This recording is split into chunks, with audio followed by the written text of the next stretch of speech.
Our next stop for Keepers on Parade is out at the family-oriented Osage Park. Heather Byers really put a lot of thought into including a number of Wichita staples on this statue, as well as incorporating the families that visit the park in a unique way.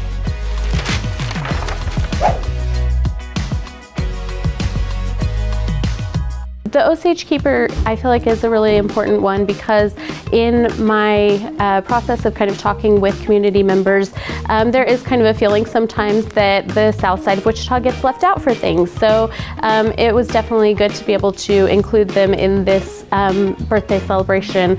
I like the idea of having some public art in that space. Public art is really important to me as a low barrier way for everyone to be able to experience art. For the Keeper 150 project, there was a group of artists that were selected. Mine was the Osage Park, which was really great because my family grew up south of Kellogg, so it was kind of, it was a park that I had spent time in, as a kid, and so it was kind of fun to be able to do that one. We started with going to neighborhood association meetings and kind of talking to the people who showed up there about what kind of things South Wichita meant to them. I figured that we would probably be doing something airplane related. That was my own dad's connection kind of to being in South Wichita a lot when I was growing up. There's a lot of railroad tracks that are included on there too. Again, that's just kind of part of, driving around in the area. So that was kind of the direction that we settled with that. Besides that, the fact that it is in a park, we wanted to include family as kind of a theme. And so that's also pieced in there. In the background of the whole thing has little kind of abstract images of different families too. I had a space that I was able to kind of keep it in. I had it laid out flat, thinking that that would be a little bit easier to work with because it is such a strange shape. We laid it out across a couple of sawhorses, kind of work on one side for a while, rotate it over, keep working.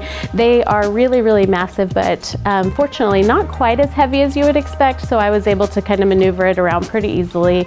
And yeah, just kind of keep rotating, paint some more, rotate it again, and just work my way through it that way. Then once it's all finished, they get it clear coated and anchored and set up and ready to go.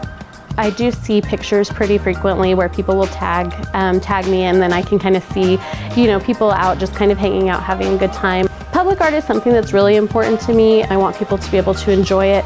When I'm able to do something in a particular neighborhood, in a particular community, it's not that I'm taking art to them or giving them culture. The culture's there already. And so it's really nice to be able to be a part of highlighting the things that are already there and already thriving. Up next for Keepers on Parade, we set out to visit the historic Orchard Park. Learn how artist Lindsay Kernodle aimed to highlight the namesake of this park with her distinctive approach to capturing a common fruit.